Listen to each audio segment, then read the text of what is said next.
morning all.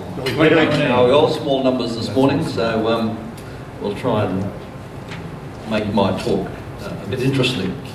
And I wasn't introduced, but I was asked by Michael this morning maybe to talk a little bit about the Salvation Army, which is an organisation which is very dear and close to me. But before I start that, I just wanted to welcome our young people again, me being involved a bit with YEP. And Jane and I had a lovely afternoon with Geraldine on Sunday. Unfortunately, she's sick today. But I encourage you all again to let Amy know if you want to spend some time with Geraldine so we can get a roster together, because it's a fantastic experience.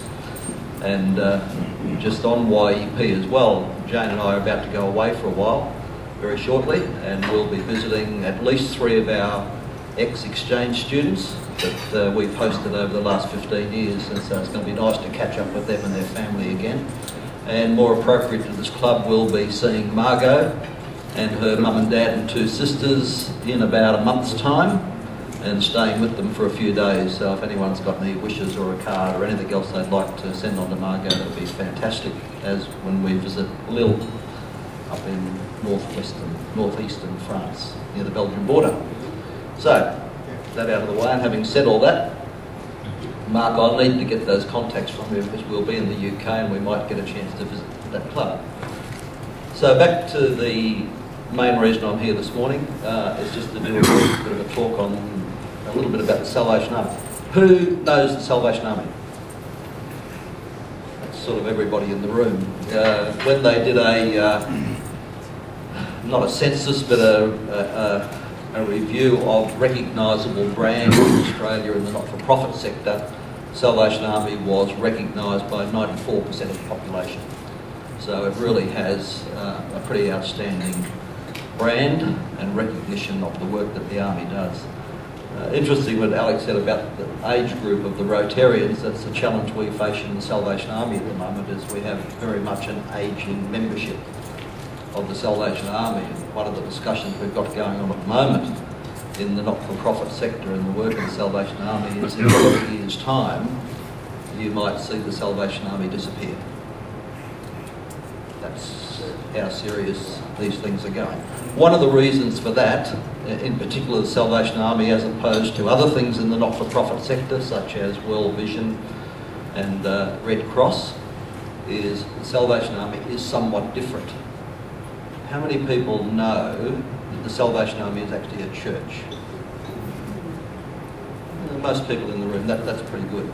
That's one of the reasons the Army has a challenge for the future, because it is a Christian-based church organisation, and that is the foundation, and that is our beliefs as to why we do what we do in the community, of helping the community and delivering all of the services that we do.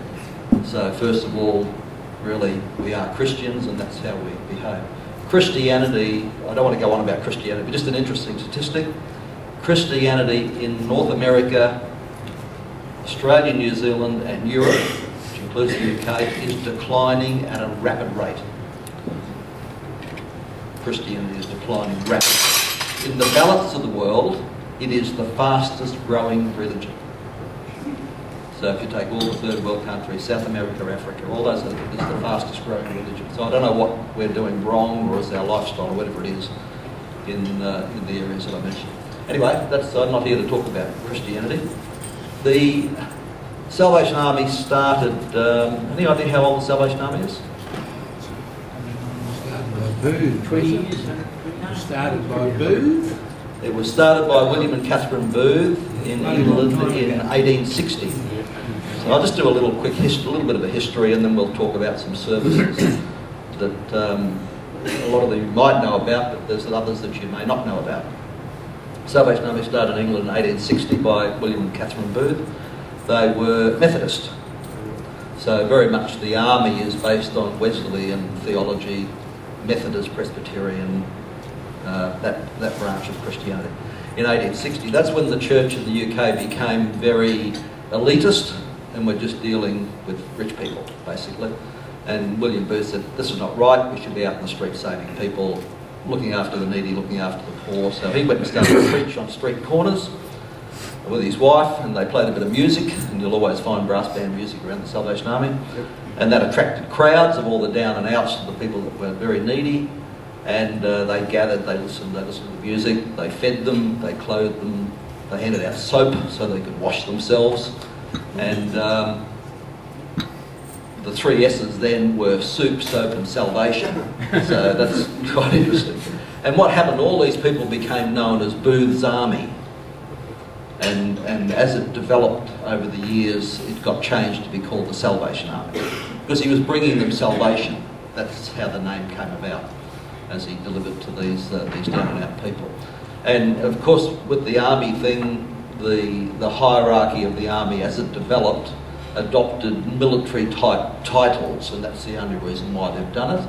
So all our ministers, everybody you see in the army who has a rank, and they might be called captain whoever or major whoever or whatever, they are all ordained ministers in our church. They go to Bible college and all that sort of stuff, and they wear maroon epaulets.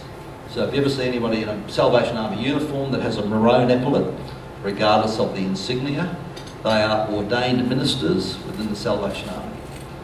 And then the other people, and I almost wore my other uniform this morning. I wore my, as someone said, my sports uniform this morning, which is my Salvation Army polo shirt. At other functions and things and work that I do in the army, I will wear my army uniform, which is my white shirt, my epaulets, and I'll have blue epaulets. So Salvationists who are not clergy wear blue epaulets, and the epaulets will designate which church we belong to. So mine says Salvation Army Gold Coast. So I go to the Gold Coast Temple, which is down Southport. So that's how the titles came about, and everybody that graduates from college becomes a captain. It's normally husband and wife, or husband and wives operate that way in the army. And then depending on years of service, they then become a major, or then go up again if they start to head up various geographic areas for the army. Our world leader in the army is called the General, Archbishop, whatever you want to do, but we call the leader of the Salvation Army in the world the General. And currently that is a lady, General Linda Bond. So we have an equal opportunity within the army where females and males can hold the highest office. She's not our first female general. Another very famous Australian general was General Eva Burrows, who is still alive, and last week was inducted into the Business Hall of Fame here in Australia. It's been a big thing in Brisbane. So the Army's been going since 1860, and lots of things have happened over the years as it's moved forward, and you always see the Army in times of crisis. I guess that's where you see them the most. And a number of things happened in the late 1800s. The 1900-ish got heavily involved in the Boer War, delivering services to our soldiers in the Boer War, UK, Australia, whatever. And that's where I haven't got one on this one, the Salvation Army Shield came about. Everybody will recognise the red Salvation Army Shield. There's a little thing on the thing. In the Boer War, when the shield was invented, I guess, or designed, it was originally silver. And what happened in the Boer War is, if they were working through the trenches and supporting the troops and a bit of sunlight hit the silver, it became a target for snipers. So they had to redesign the shield to make it red so it didn't reflect the sunlight, so you didn't get shot. So that's an interesting little side of the army. Yeah. So I guess it depends where you want to wear the shield. I probably wouldn't wear it there. So and then of course the work of the army went on through the First World War, the Depression, Second World War, Korean War, and everything else. And Michael, you'd know the work.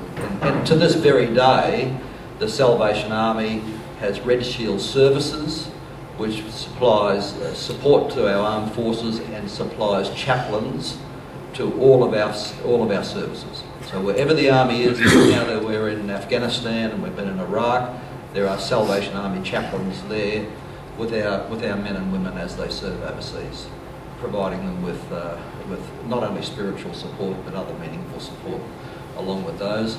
And of course the army, you would have seen them in more recent times, involved in the floods in Queensland, Cyclone Yasi, Cyclone Larry, all of those things. Army sets up food, feed, shelter, all that.